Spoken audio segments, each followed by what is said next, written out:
Hey everybody, welcome back to the channel. In today's video, we are going to calibrate our Trinnov Nova for the very first time. We're going to do a couple of things in this video. We're going to set up our Nova. I'm going to show you how to configure your input and your speakers to the Nova.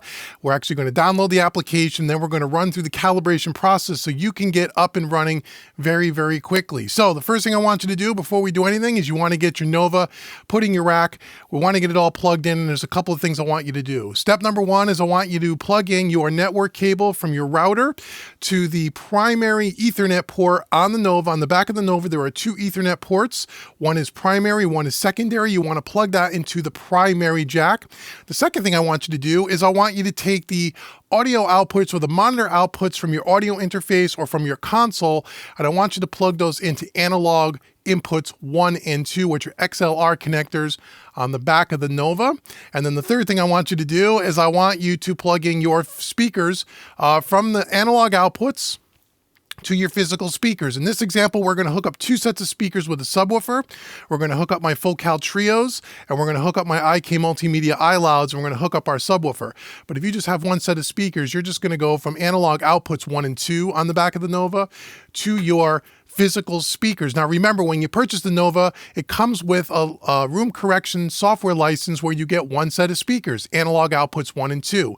If you want to use analog outputs 3, 4, 5, and 6, you need to purchase those software licenses. Each software licenses works with a pair. So one software license for analog outputs 3 and 4, a second software license for analog outputs 5 and 6. Now keep in mind that you get one with the Nova when you purchase it, and that'll allow you to use the room correction and optimization with that one set of outputs. However, you can still hook up a second set of speakers to outputs 3 and 4, and audio will pass through it. The only difference is you're not going to have the ability to use the room correction and optimization. So keep that in mind. So if you just want to use those second set of speakers as a quick reference without the room correction, you can do that with no extra purchase on your part.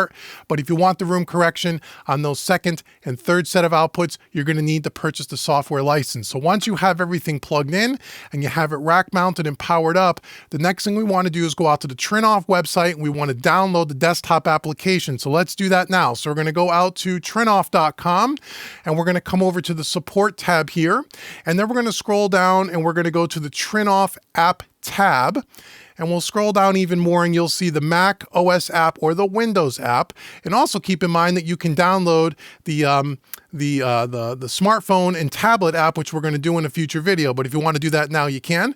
So go ahead and download your favorite Windows or Mac version here. And once you do that, you're going to get an icon on your desktop and you're going to open up that icon for the Trinnov. And this is going to be the screen that you are going to be greeted with. This is the welcome to the setup wizard. What's great about the Nova and such a huge improvement over, say, the ST2 Pro is that they have a wonderful application and a setup wizard that makes this super simple. So we're going to walk through this together one step at a time. Now also keep in mind that right now you should see on the front of your Nova, you should see the front LED light, the Trinnov logo should be like an amber color, a solid amber color. That means we haven't done the calibration process yet. So let's go through this step by step, and we will dive more deeply into this app in future videos, but I want to just get you up and running quickly. So here is the setup wizard. In this section, we will help you integrate your Nova with your studio. So we're going to click the next button here. And it's going to say, are you going to be using the Nova as a monitor controller? Now, as of the recording in this video, the only choice is yes, which you want to do anyway. You'll see why in a bit. But if you wanted to not use it as a monitor controller and just simply, a black box in the background, that's going to be a feature that's going to be coming in the next several months here. Trinnov is going to be doing a firmware update where you'll have that ability. But for now, you're just going to go to next, hit yes, and go to next. You can't choose no. Okay, and now this is going to ask you how many sources do you have. Now this is what it's going to look like at default. It's going to give you the analog, the SPDIF, the optical, and the Dante, and we will look at all of those input sources in a future video, but we're going to just focus on analog 1 and 2. So if this screen looks a little different for you for some reason, come over to the top right here where it says expert mode and make sure that it is toggled off and it's not toggled on and looks like this. Okay, so make sure it's toggled off. It should be. In my example, example, we're only going to use analog inputs 1 and 2. So I'm actually going to go ahead and delete over here the SPDIF, the optical, and the Dante. So we have analog inputs 1 and 2, and it is our format here is stereo, okay? When I roll my cursor over the format or over analog, you will see at the bottom of this application a little graphic of the back of the Nova, and you will see that the XLRs to the far right of the Nova, analogs 1 and 2 are with a little blue circle around there indicating that that's where your input source should be physically plugged into, like I said a little bit earlier. Now keep in mind that is coming out of the monitor outs of your audio interface, or the monitor outs of your console are going to those analog inputs, okay? Once we do that, let's click next, okay? So again, if it looks like this, you want to make sure that expert mode here in the top right-hand corner is toggled off, and this is what it should look like. We'll do expert mode in a different video, but this is what it should look like. Now we're going to configure our speakers. It says how many speaker sets do you need? I have 2 sets of speakers, as I said earlier, my Focals with my sub, and then my IK Multimedia iLoud. So I'm going to click 2. And we have speaker A and speaker set number 2. The first thing we're going to do is we're going to come over here. We're going to type the name of our speakers. In my case, it's Trios. Okay. It's an analog speaker type. And the format, we're going to choose stereo plus subwoofer because I have a subwoofer in my system. If you don't have a subwoofer, you're just going to choose stereo. Okay. And then my speaker set number 2 is going to be my iLouds. And again, this is going to be an analog type speaker, and this is just going to be stereo, okay? So we're not going to be listening to the sub when I click over to the iLouds. So now, once again, if I put my cursor over the format of the first speaker set, you will see, again, across the bottom of this application, you'll see the back of the Trio, and you will see the first 3 analog outputs have the blue circle around them. Output number 1 is for the left Trio. Output number 2 is for the right speaker, and then output number 3 is for my sub. And that is how it is physically plugged in. It goes from output 1 and 2 physically to the speakers. Analog output 3 physically goes to my subwoofer. When I come over to the iLouds, you'll see that is analog output 4 and 5, okay? So now once that's done, we're just going to click next. Okay, now this setup is optional. You can skip this step. There is no difference between the format sources and your speaker sets. And because, again, I don't have a digital pair and an analog pair, mine are both analog pair, and that's probably what most of you are going to have. We'll talk about digital speakers and such in another video to help our digital speaker owners as well. We're just going to click next. And then we're going to name our preset here. So we're going to name this because you can have multiple presets, as many presets as you want with the Nova. Again, we'll talk about why that's important in another video, but let's just do this as our test mix position. That's what we're going to call this, okay? Do we want this to be our default preset at startup? You may want to check that off. So if you have your main mix position preset that you're going to be using most of the time when this Trinnov starts up, when you start up your studio every day, you may want that as the default, and we'll go ahead and we'll check that. Now we're going to hit next again. This screen here, our preset is saved, okay? Now we're going to go to the calibration process. And once you get to this point, we're going to go ahead and we're going to do our calibration where we're actually going to measure the room and let the Trinnov do its magic. So let's click calibration. The first thing we're going to do is it's going to check your audio interface to make sure that the clocking is at 48K. It needs to be at 48K. Okay. So that's checked. We're going to click next. Okay, now the next thing you want to do is with your microphone that came with your Nova, you have an Ethernet cable. You're going to plug one end of that Ethernet cable into the bottom of the microphone, and then you're going to plug the other end of the Ethernet cable to the front Ethernet port on the front of the Nova. You can see that in the diagram here, and if everything is working properly, you should get a green check mark with your microphone serial number all checked off. This one has it. It recognizes it. We are good to go. So we're going to click next. Now we're going to talk about the main listening position here. So what we want to do is we want to be able to place our microphone right in the optimal position of where we're going to be, the mix position is going to be. So you'll see right next to me here that I have my microphone on a microphone stand. And the way I have this set, if I'm sitting in the chair, I made sure that the height of this microphone and that the top capsule is ear level, right where my ears are going to be. You want to make sure that that's at the perfect spot from a height perspective, right where your ears are, and you want to make sure that it's on a sturdy mic stand. I wouldn't recommend putting it on a mic stand with a boom arm because that can change the angle of the microphone. You want it to be on a nice sturdy stand. You want it to be level on the floor, and you want to make sure that that microphone is sitting dead level as humanly possible. Don't put it on a rickety stand. Put it on a solid stand. Get it at the right height. And then what we're going to do in the next screen here is we're gonna test the calibration level here. So we got to place the microphone in the mixed position. So that's what we're going to do now. So we're going to place the microphone in the mixed position before we hit next. So let's do that. So I'm going to back up here. I'm going to take this microphone here, and again, this is on a really sturdy stand. We want to make sure first and foremost that you pull the microphone, the cap, the protective clear cap off the microphone, right? You don't want to be testing it with the cap on because that's not going to work, right? So let's put that to the side.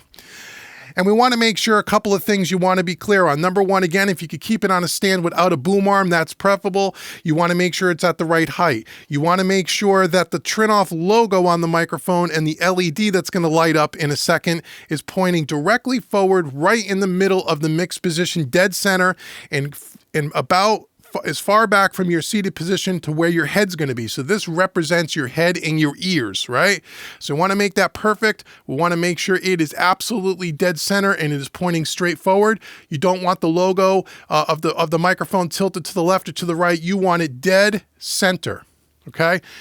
Spend time actually getting this microphone in the perfect position because this is going to make all the difference in the world in the accuracy of what the Nova and room correction is going to be able to do for us. So now once we do that, we're going to hit next. And now we're going to come to this screen here where we're going to test the calibration level. And what we are looking for, you'll see up here, a calibration level is at a -20 here, because that's kind of the sweet spot for my room and my speakers. Yours may look like something, it may default to a much lower number. It probably will. And I highly recommend that you start somewhere around a -50, -40, because you want to make sure we don't blow out the microphone or blow out the speakers here. We want to start conservative. And if you read this little message underneath, what we're looking for when we do this test before we calibrate is we are looking on this acoustic level to be hitting an 80 dB, roughly 80 decibels. That is kind of the optimal level for the test for the microphone to pick up enough sound pressure, but not too much sound pressure to get an accurate calibration reading. So what we're going to do is we're going to start at 52. I'm going to show you, and we're going to come over here to the left side where it says pink noise. We're going to select our speaker set. We're going to start with our trios. We have a left, a right, and a sub.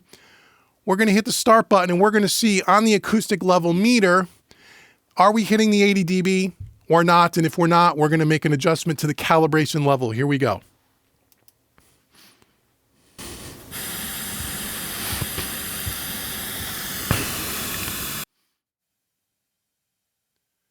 Okay, we're going to hit stop there because I can already see we're at like 60 dB. We need to bring it up quite a bit, right? So this is where either on the app or if you have the Law remote, but you can do this on the app, we're just going to click up. Again, I know my sweet spot is -20, but let me just demonstrate for you. Let's go to a -30. Let's do that test again. Again, we're looking at the acoustic level to try to achieve that 80 dB. Here we go.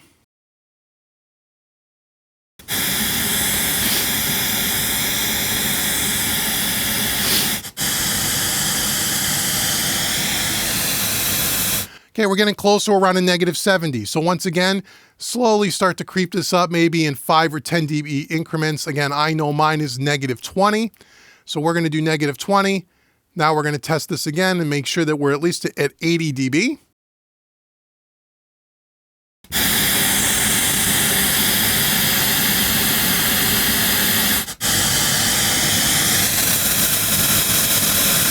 Okay, perfect. We're at 80, 81 dB, perfect. Now let's go to our iLouds and let's test our second set of speakers, and we'll see that if we're at the same level. Now, if we find that your secondary set of speakers are way quieter or way louder, you could go over to those actual monitors, and if they have level control, you can turn those up or down accordingly. So here we go.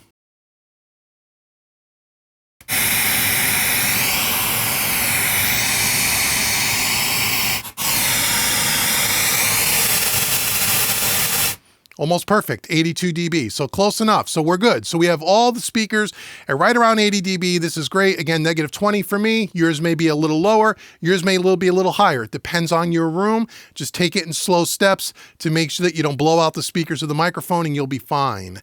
Once that's done, we're gonna hit next.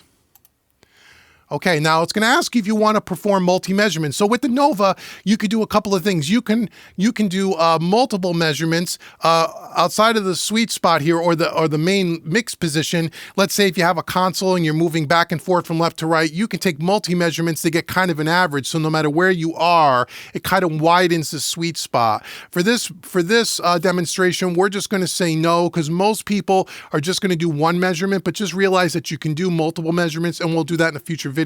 So for now, we're just going to say no, and we're just going to do the one main measurement. Hit next. Okay, so once again, you want to verify that the microphone is in the optimal position. You want to make sure you're at that perfect triangle, and that everything is that your speakers are from the microphone to the left speaker, microphone to the right speaker, equal distance, and all of that. And once you get the microphone in the right position and you know that it's where it's supposed to be, you want to click next again. And now we're going to do the calibration. So you'll see over here on the left, it says not calibrated. Now, before we hit the calibrate button, when I hit the calibrate button, a couple of things you want to keep in mind. Number one, as soon as we calibrate, we want to step over out of the way of the microphone, and we want it to be as absolute quiet as possible. You don't want to be talking in the room. You don't want a bunch of noise going on. As quiet in your space as humanly possible. So before you even do a calibration, make sure if your studio is located in an area where you have noise outside or cars going by or something like that, this microphone is highly sensitive and it picks up everything, things you wouldn't even think it's going to pick up. So you want it to be absolutely as quiet as possible. If you have a studio door to your control room, maybe close that door, and you want to keep everything absolutely quiet. We're going to step over to the side out of the way so our body's not getting in the way of the test. And then what you're going to see is once I hit calibrate, you're going to see all the speakers pop up on the left-hand side, and the Nova is going to disperse the pink noise from each individual speaker, and it's going to calibrate each speaker. But before it does that, you're going to see a little thing called noise floor. And what it does before it actually calibrates the speakers in the room is it actually measures the noise floor in the room and any ambient room noise that's going on. This is why you want it to be as quiet as possible. It's going to make that little adjustment. So if you have a slight split AAC system or something in the air, or just something that moves in the air, it's going to adjust for that. But again, you want to try to be as quiet as possible. So realize it's going to measure the noise floor in the room, and then it's going to calibrate the speaker. So let's go through the process. It's really quite simple. We're going to calibrate. We're going to step out to the side here. We're going to let it go through its process, and then I'm going to come back and I'm going to show you how to finish up. Here we go.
Okay, once the calibration process is done, let's put our protective cap back on our microphone here to protect it.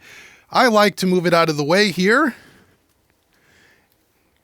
and I actually like to unplug it from the front of the Nova. Okay, so I want to unplug our microphone. Our microphone is all set. We're done with that. So once we get to this point here, the next step is to hit this compute button down here. Now what you'll see here on the right-hand side is a representation of my 4 speakers and where the microphone actually picked them up physically in the room, so on and so forth. Again, we're going to go through all of that in a future video. But let's just hit the compute button and let's let the Nova do its thing. So now you'll see it's going to take a few minutes. Again, it's going to tell you that the Nova is busy transforming your monitoring system. Prepare your reference tracks and start enjoying the magic of the optimizer. And here's one pro tip for you. When you first get a Nova, if you've never dealt with room correction before, I highly recommend that before you start opening up your latest project that you're mixing or start a new mixing project, is that you get a bunch of reference tracks that you are familiar with and spend about an hour or two just listening to commercial music, because what you're going to find is that it is a complete sound transformation in your room, and the way you're going to hear that commercial music is the way you've never heard it before if you've never had room correction. If you start with a mix or a session that you've already been kind of working on, it is going to throw you for a loop and it's going to kind of just get you all disjointed. So listen to reference tracks that you know really well. Spend a few hours just listening to reference material, and once you get acclimated to the sound of the room correction, then you can start working on your next project or your current project. Okay, so now you'll see that it's been calibrated. Everything has been done. You're all set. We can hit the next button and you'll see that it says, congratulations, your calibration is complete. You are ready to go. Preset has been saved. If you look at the front of the Nova now, it is going to light up. The LED on the front should be like a light blue color. So light blue means everything is working. Calibration is engaged and it is running. If it's in that solid amber state, that means that the calibration hasn't happened yet when you first go through this process, as you saw. And then if you bypass the optimizer, it's going to flash red. And that kind of gives you a quick little visual just looking at the Nova. What state is it in? So once we get to this point, we could just click on the monitoring icon here. Okay, and we can come up here to the top left-hand corner where it says Nova, and here we are. Make sure that you unmute. It's going to put your Nova in a muted state. Make sure you unmute before you play your music here. And again, you can adjust your volume right here. Again, I would suggest you start low and just creep it back up. Now, one thing when you're listening back to your commercial tracks for the first time, if you want to bypass all of the correction and hear what it sounded like before, you come up here to the top right-hand corner where it says Optimizer, and just click that and it's going to go red. And if you look at the front of the Nova, now it is flashing red. That means there is no correction, and that's kind of the before state. Then you click it on, the Nova is going to turn blue. That is with the room correction engaged. So spend some time listening to your reference tracks, get acclimated to the way the new sound works. Make sure you check out all the other videos we have around the Trinnov Nova in the playlist in the description box below. And until the next video, I've been Dave. Thank you so much for joining me today, everybody, and enjoy your Trinnov Nova.